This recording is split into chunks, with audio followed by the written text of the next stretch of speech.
54. 희생자 비난하기. 요한복음 9장 1절에서 3절. 예수께서 길을 가실 때에 날때부터 맹인된 사람을 보신지라. 제자들이 물어 이르되 랍비여, 이 사람이 맹인으로 난 것이 누구의 죄로 인함이니이까? 자기니이까 그의 부모이니이까? 예수께서 대답하시되 이 사람이나 그 부모의 죄로 인한 것이 아니라 그에게서 하나님이 하시는 일을 나타내고자 하심이라. 날때부터 맹인인 사람과 중도에 실명한 사람은 다릅니다. 중도에 실명한 사람은 과거에 본 적이 있기 때문에 빛이나 사물을 과거의 기억을 통해 연상해서 알 수 있습니다. 그러나 날때부터 맹인인 사람은 더욱 어렵습니다. 본문의 제자들은 날때부터 맹인인 사람을 보고 이 사람이 맹인으로 난 것이 누구의 죄로 인함이니까? 자기니까? 그의 부모니까? 하고 질문을 합니다. 그들의 질문을 잘 들어보십시오. 맹인이 된 것은 죄 때문이라고 결론을 이미 내려놓았습니다. 다만 누구의 죄인가를 묻고 있는 것입니다. 죄 때문은 분명한데 부모냐, 자신이냐, 책임의 소재를 알고 싶은 것입니다. 궁금하기도 하겠습니다. 태어날 때부터 맹인이니 죄를 지을 시간이 없었을 터인데, 아니 앞으로 지을 죄의 값을 미리 갚으라나? 아니면 부모의 죄를 억울하게 뒤집어 썼나? 가게에 흐르는 저주인가? 예수님의 제자들이 이 정도니 다른 사람들은 얼마나 더 하겠습니까? 바리새인들도 내가 온전히 죄 가운데서 나서 우리를 가르치냐 하며 맹인을 죄인으로 낙인 찍어놓고 이야기하는 것을 볼 수 있습니다. 당시의 종교와 문화적인 상황 안에서 된 것이지만 아직도 이런 편견이 우리 사회에도 남아 있습니다. 이것은 명백한 희생자 비난하기입니다. 어려움을 당한 사람을 놓고 도와줄 생각은 안 하고 그에게서 문제의 원인을 찾는 무자비한 행동입니다. 장애를 가진 분들의 육체적 고통 외에 정신적, 영적인 고통을 가중시키는 행위입니다.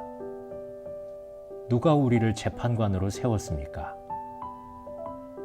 이들이 질문한 의도는 자기들이 그 사람을 돕지 않는 것을 합리화하기 위해서인지도 모릅니다. 그의 게으름 때문에 가난하게 된 것이고 그의 죄 때문에 맹인이 되었다는 것입니다. 이렇게 말함으로 자기들의 책임을 회피하고 그들에 대해 도덕적 영적 우월감을 가집니다. 이렇게 하는 것이 편하겠지요. 그러나 예수님은 파격적인 발언을 하셨습니다. 장애와 고통을 하나님의 영광과 연결 지으셨습니다. 하나님의 영광을 위해, 하나님이 하시는 일을 보이기 위해 맹인이 되었다는 것입니다. 하나님의 영광을 위한 고난입니다.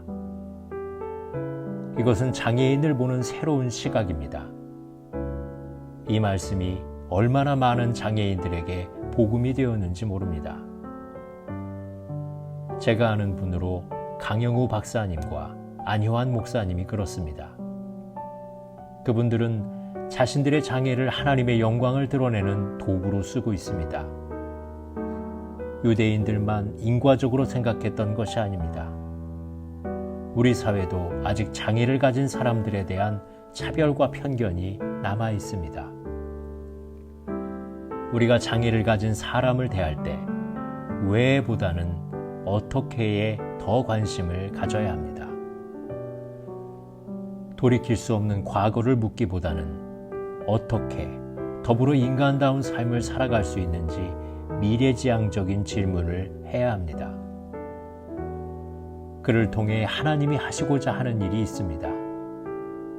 세상 기준이 아닌 하나님 나라의 기준으로 보아야 합니다. 장애를 가진 것도 힘든데 마음이나 영혼까지 힘들게 해서는 안 됩니다. 세상에는 대속적인 고난도 있는 것입니다. 나 대신에 아프거나 장애를 가지고 있는지도 모릅니다. 그들과 연대의식을 가질 필요가 있습니다. 그들과 함께하면 우리가 그들을 통해서 은혜를 받게 되고 그들을 통해 일하시는 하나님도 볼 수 있습니다. 믿음 생활하면서 죄에 대해 말할 때는 조심해야 합니다. 자신의 죄는 철저하게 회개해야 되지만 남에 대해서는 보는 것으로 쉽게 판단하여서는 안 됩니다. 기도하시겠습니다. 하나님, 우리 주변에 장애를 가지고 사는 사람들의 어려움을 공감하게 하시고 그들과 더불어 살면서 하나님의 영광을 볼 수 있게 해 주옵소서. 예수님의 이름으로 기도드립니다. 아멘.